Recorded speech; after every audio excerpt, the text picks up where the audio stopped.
Hello, my friend, and welcome to Wisdom Trek. This is Guthrie Chamberlain, and I'm your guide to wisdom and creating a living legacy. Starting today, we begin our second year of Wisdom Trek, and we will be making some changes to the frequency and the format of Wisdom Trek. First, we've decided to create 3 themed treks per week, which is Motivation Monday, Wisdom Wednesday, and Philosophy Friday. Each day we will trek approximately 12 minutes in length, so slightly longer, but still easy to listen to in one session. So let's get started, and thank you for joining us for our 3-day-a-week 12 Minutes of Wisdom podcast. This is day 367 of our trek, and today will be our Wisdom Wednesday episode as we continue with our study in Proverbs starting with chapter 11. We are broadcasting from our studios at the Big House in Marietta, Ohio. I continue on cleaning the woodwork and just finished the upstairs hallway. I will work my way down both stairwells and then begin with the downstairs foyer and hallway. I was able to stain the 2 2-foot gliders on Monday and plan on putting a coat of polyurethane on them this week as the weather permits. We are also in the process of moving furniture back into the parlor since we have allowed the floors to dry for the last couple of weeks. Outside the home, the hawks that we have had the joy of watching each day continue to shuttle food to the nest to keep up with the voracious appetites of the growing chicks. From what I can tell, there are 2 chicks, and they are growing rapidly, but it'll still be a little while before they take flight. Speaking of that, it is now time to head out on our trek for today as we hike up Wisdom Trail in search of the nuggets of wisdom found in the first half of the 11th chapter of Proverbs. And today's lesson is called Honesty is Always the Best Policy. So let's get started with verse number 1. The Lord detests the use of dishonest scales, but he delights in accurate weights. Any type of dishonesty should not be part of our lives, even in the smallest of areas. This is especially true in the business world, where less scrupulous vendors would alter the scales to weigh heavier so that they could cheat the customer. Verse number 2. Pride leads to disgrace, but with humility comes wisdom. Pride is such a nasty character trait, and yet all of us fall prey in some areas of our life. As we become comfortable with who we truly are, while remaining humble, we will gain wisdom, insight, and understanding. Verse number 3. Honesty guides good people. Dishonesty destroys treacherous people. Honesty is always the best policy, and it will guide our lives on the trail that is true and solid, just like a compass or GPS can guide us on our hike. Those who do practice dishonesty will be destroyed by those habits because they are all wrapped up in the treacherous cycle of one lie upon another. Verse number 4. Riches don't help in the day of judgment, but right living can save you from death. We would do well to understand that material things, including money, are just tools to impact our world positively. We will not take any of it with us when we die. On the other hand, as we do use our resources to impact others, then even once we do die, our impact will live on through the lives of others. The godly are directed by honesty, the wicked fall beneath their load of sin. If we choose to live according to God's precepts, then honesty will be our trail map taking us to higher and higher summits. In contrast to that, dishonesty and other weaknesses are like a huge millstone around our necks, always dragging us down. Verse number 6. The godliness of good people rescue them. The ambition of treacherous people traps them. When you choose to do what is good, then you will have no fear of harm, and you will be rescued from or spared from negative consequences. As a treacherous person cannot be trusted because they are unfaithful and are prone to double-crossing those that are around them. Verse number 7. When the wicked die, their hopes die with them, for they rely on their own feeble strength.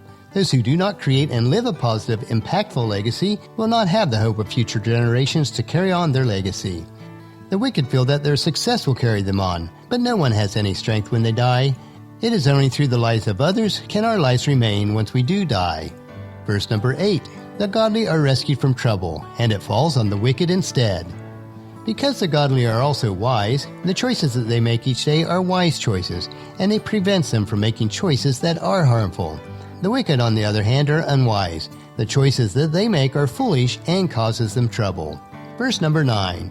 With their words the godless destroy their friends, but knowledge will rescue the righteous. The power of life and death are in the tongue, and those who do not have a regard for God will choose to say things that wound others. Contrasting that, as you gain the right knowledge, you will learn to filter your words that may be harmful to others.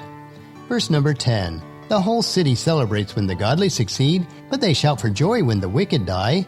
All of us like to support those who treat us and others with kindness and respect, and we do celebrate those individuals when they succeed. There is a different type of celebration when the wicked die.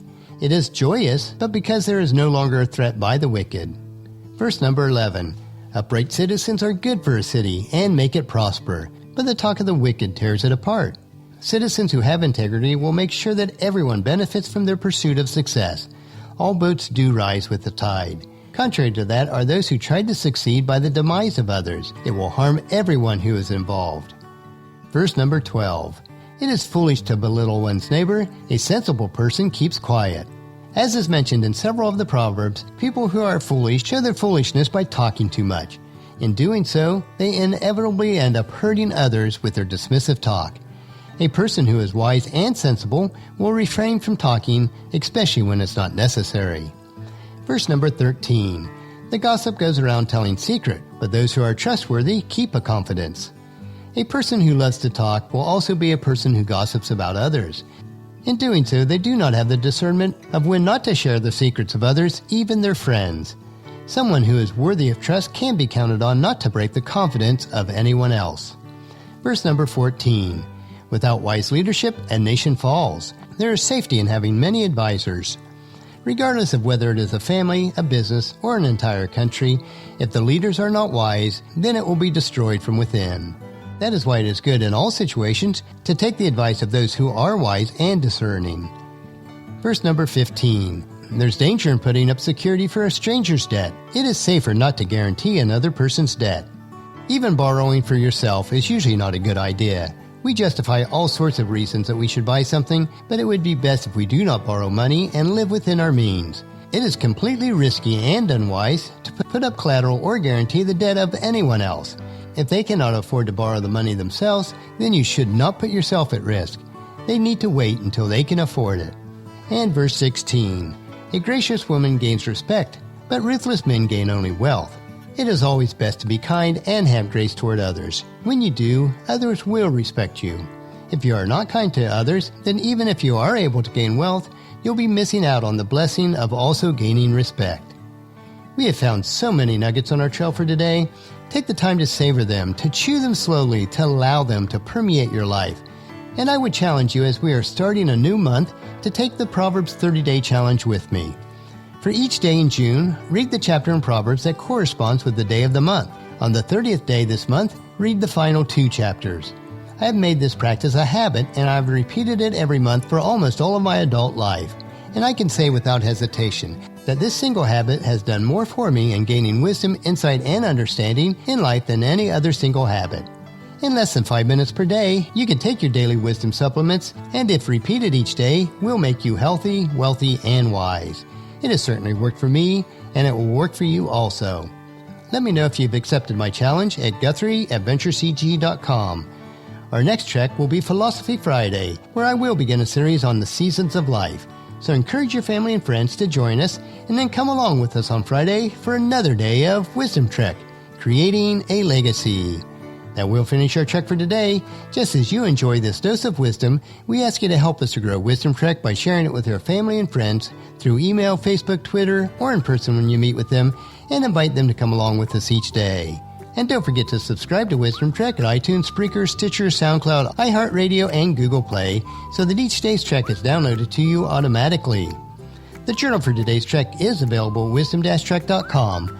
Thank you so much for allowing me to be your guide, your mentor, but most importantly, you are my friend, as I serve you through the Wisdom Podcast and Journal. As we take this trek together, let us always live abundantly, love unconditionally, listen intentionally, learn continuously, lend to others generously, lead with integrity, and leave a living legacy each day. This is Guthrie Chamberlain reminding you to keep moving forward, enjoy your journey, and then create a great day every day. See you on Friday.